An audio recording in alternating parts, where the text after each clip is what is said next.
नमस्कार दोस्तों। टोल जो सड़क पर चलने पर टोल लगता है, उस पर जनता के ऊपर बोझ डाल दिया गया। 5% उस टोल में बढ़ोतरी हो गई, यानी 100 रुपए लगते थे तो 105 रुपए प्लस टैक्स लगेगा, जीएसटी।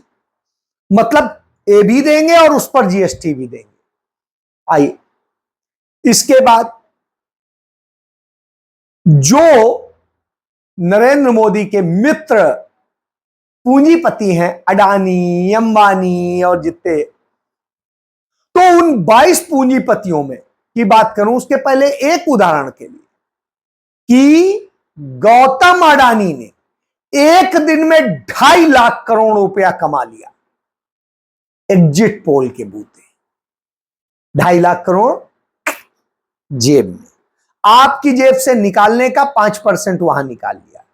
बिजली के दाम बढ़ा दिए गए, उनमें टैरिफ में बढ़ोतरी हो गई और वो आपकी जेब से निकाल लिए गए, यानी यहां भी आपसे निकाल लिया गया।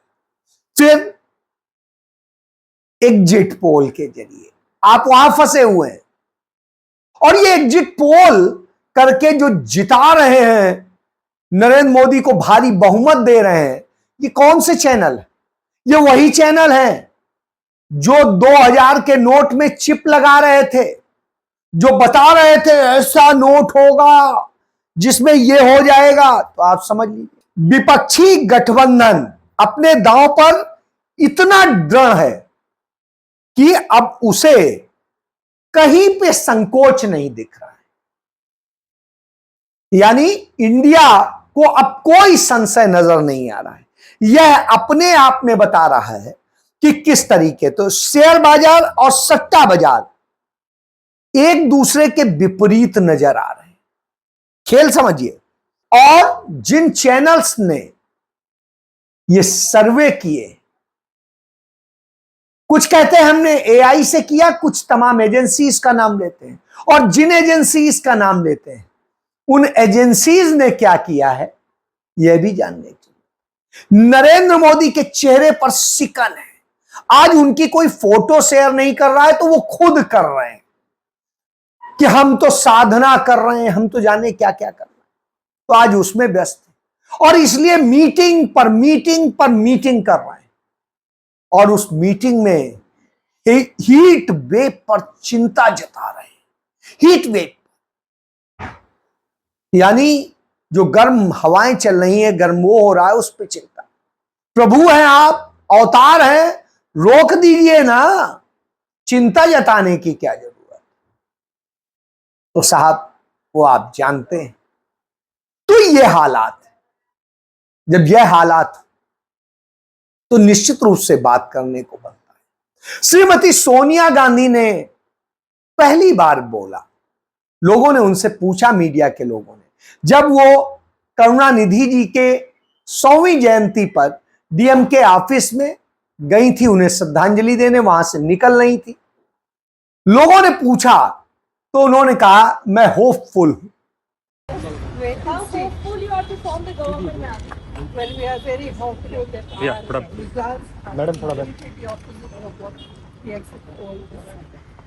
यानी मुझे पूरी उम्मीद है कि इंडिया गठबंधन अच्छा करेगा और नतीजे हमारी उम्मीदों के मुताबिक आएंगे।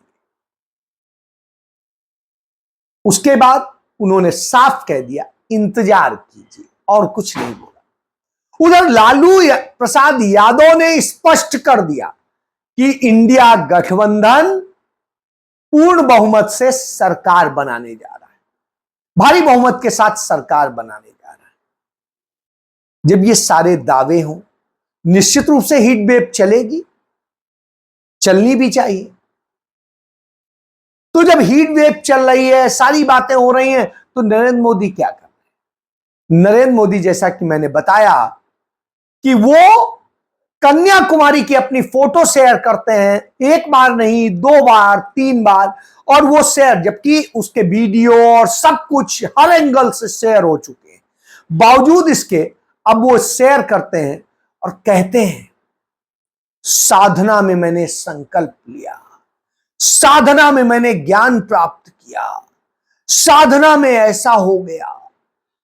तो जब वो साधना में ये बताते हैं तो एक सवाल उठता है, जब आप इतनी साधना में लीन थे तो 33 ट्वीट कैसे आ जा रहे थे? आपके पर्सनल हैंडल से आ रहे थे। तो आप तो साधना कर रहे थे, तो ट्वीट कर रहे थे या साधना कर रहे थे? और ट्वीट करने के लिए उन दशाओं को आप या तो किसी से पूछ रहे होंगे, बात कर रहे होंगे, और या फिर आप तो अवतार हैं तो आपको अंतर्यामी है, पता चल जाता। लेकिन यह सब पता चल जाता है तो आप ट्वीट क्यों कर रहे हैं? सबसे बड़ी बात। तो जब ये सारी बातें आती हैं तो कोई जवाब तो होता नहीं। तो साहब आज मीटिंगें कर रहे हैं, कभी किसी से, कभी किसी से, कभी खुफिया विभाग से, कभी दूसरे सुरक्षा सलाहकारों से। क्या ऐसी वजह हो गई है? आपके मंत्री, नेता सदन राज्यसभा पीयूष गोयल मुख्य चुनाव आयुक्त से मिलने चले जाते हैं और कहते हैं सुरक्षा कीजिए सरकार, सुरक्षा की व्यवस्था कीजिए। क्यों? आप सरकार हैं, सुरक्षा आपको करनी है। ऐसा तो है नहीं कि आप विपक्ष में हैं। फिर आप ऐसा क्यों कर रहे हैं? क्या आप जा रहे हैं? सवाल यही खड़ा हो। और जब यह होता है तो चुनाव आयुक्त और मुख्य चुनाव आयुक्त आज एक प्रेस कॉन्फ्रेंस करते हैं।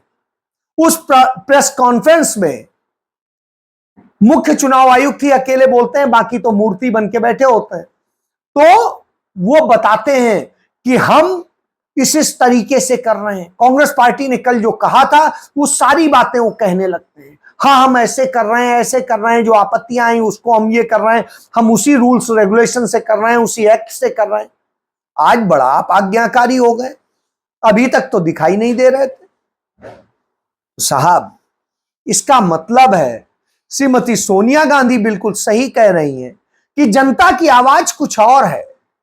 जनता की आवाज यह एग्जिट पोल नहीं है, यह एग्जिट पोल सिर्फ मोदी की आवाज है, और यह मोदी चैनल उनकी आवाज सुना रहा है, क्योंकि राहुल गांधी बता ही चुके हैं कि सब मोदी चैनल है। तो आप इससे समझ सकते हैं। तो चलिए, जब इसकी बात हो रही हो तब क्या होता है? मैंने जैसे आपको बताया, बिजली की दरों में वृद्धि हो रही है, टोल में वृद्धि हो रही है, दूसरे और बढ़ोतरी हो रही है। तो ये सब चीजें लगातार चल रही हैं। जिन राज्यों में, चाहे छत्तीसगढ़ हो, चाहे और दूसरे राज्यों में जहां पे छूट दी गई थी, वो छूट भी खत्म होने लगी है। लोकसभा चुनाव की वोटिंग खत्म हो चुकी है। इसके साथ ही नरेंद्र मोदी ने 5 से 25 रुपए तक टोल टैक्स बढ़ा दिया है। वहीं अमूल दूध के दाम भी 2 रुपए बढ़ गए हैं। नरेंद्र मोदी समझ गए हैं कि उनकी विदाई तय है, इसलिए जाते जाते जनता पर महंगाई का कहर ढा रहे हैं। उस स्थिति में सब कुछ खड़ा रहेगा। इसके बाद में नरेंद्र मोदी की, उनके साथियों की घबराहट देखने को मिल रही है। आज नरेंद्र मोदी से मिलने पहुंच गए बिहार के मुख्यमंत्री नीतीश कुमार, घबराए हुए थे। दोनों की स्थिति और चेहरे हाव भाव को देखने वाला था। वो घबराहट यह बता रही थी कहीं ना कहीं स्थिति खराब है, और उसके कारण से वो अब इस बात का जवाब नहीं दे पा रहे, करें क्या? उनको कोई ऑप्शन नहीं दिखाई दे रहा। जब ऑप्शन न दिखाई दे रहा हो तो यही चिंता हो, क्योंकि राहुल गांधी ने जो अभियान चलाया, जिसके लिए दलित, पिछड़े, आदिवासी, अल्पसंख्यक और गरीब सवर्ण वर्ग के लोगों की बात की, उन्होंने उस 90% की बात की जिसके साथ धोखा हुआ है, जिसके हक मारे जा रहे हैं। तो जब वो इसकी बात करते हैं, इसके लिए लड़ते हैं, तो निश्चित रूप से वो बात सामने आ जाती है, क्योंकि आज हर कोई राहुल गांधी से यही चाहता था और उसने अपना असर दिखाया। और जब असर दिखाया है तो निश्चित रूप से यह लगता है कि किस तरीके से सारे चीजें हो रही हैं, और इसीलिए जो नतीजे हैं, वो नतीजे को लेकर के कांग्रेस पार्टी, इंडिया अलायंस के जितने दल हैं, वो सारे बहुत ज्यादा उम्मीदों में, और उन्हें उम्मीद है कि वो सफलता प्राप्त करेंगे। क्यों? क्योंकि जितने सर्वे हुए हैं, वो सर्वे का आप एक और जान लीजिए इसके बाद, कि सी वोटर जो है एबीपी न्यूज के साथ जिसने किया, उसने कहा हमने टोटल 4.25 लाख लोगों के साथ, 4,31,000 लोगों के साथ में सर्वे किया। जब 4,31,000 लोगों के साथ सर्वे की बात कहते हैं और इस देश के अंदर 97 करोड़ वोटर हैं, तो 97 करोड़ वोटर का आपने मूड कैसे भापा? और उसके बाद में जो ये सर्वे आपने किया, इस सर्वे में 97 करोड़ को यदि बीच में रखा, तो फिर वो वोटर जो 37-38% ने वोट नहीं किया, उसका मूड यदि है, तो उसके मूड का कैसे आपको नतीजा देगा? तो इससे आप समझ सकते हैं कि क्या स्थिति है। तो सर्वे का साइज और जो बताते हैं वो अपने आप में बड़ा अजीब सा दिखता है। इसके बाद में इंडिया टीवी CNX का जो है, वो कहते हैं उन्होंने जो सर्वे किया वो 1,79,000 लोगों पर किया। 1,79,000 लोग इस देश के 97 करोड़ लोगों का मूड कैसे वो कर सकते हैं, और किस तरीके से उस पर आप सर्वे का आपका पूरा आंकड़ा है। गांव में कितना किया, शहरों में कितना किया, जो स्लम बस्तियां हैं उनमें कितना किया, तो जब इनके नतीजे देखते हैं तो बिल्कुल डिफरेंट आते हैं। आपने एलीट क्लास में कर लिया, आपने अपर मिडिल क्लास में कर लिया, कुछ लोअर क्लास में कर लिया, इससे तो नहीं निकलेगा, क्योंकि बाकी के नतीजे अलग हैं। आपने सिर्फ वही किया जो वो दिखाना चाहते थे। इंडिया टुडे एक्सिस माई इंडिया का जो सर्वे है, वो कहते हैं हमने 5,80,000 पे किया, और जो 5,80,000 में 43 दिन उन्होंने सर्वे किया, जो 43 दिन सर्वे किया, उस सर्वे से वह आंकड़ा कैसे आया, उसके लिए स्टैटिस्टिक्स क्या है, यह किसी के पास नहीं। तो ये तो मैंने आपको चंद वो बताए जो ये कह रहे हैं कि हमने इससे किया, लेकिन बाकी कह रहे हैं हमने AI से किया। तो AI का सर्वे कैसे सही हो सकता है? आप अपने उसमें मोबाइल में AI होता है आजकल, उसमें आप सर्च कीजिए, और जब सर्च करेंगे तो आधे रिजल्ट गलत बताएगा। आप खुद समझ लेंगे कि कैसे सही हो सकता है। इसीलिए इस सर्वे पे पहली बार सर्वे पे इतना बड़ा सवाल उठ रहा है, क्योंकि असल में सर्वे हुआ ही नहीं।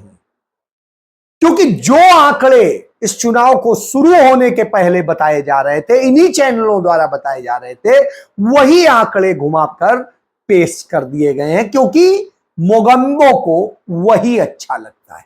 तो मोगंबो खुश हो गया। तो अब आपके खुश होने की बारी है। कल आप खुशियां मनाइए। जय।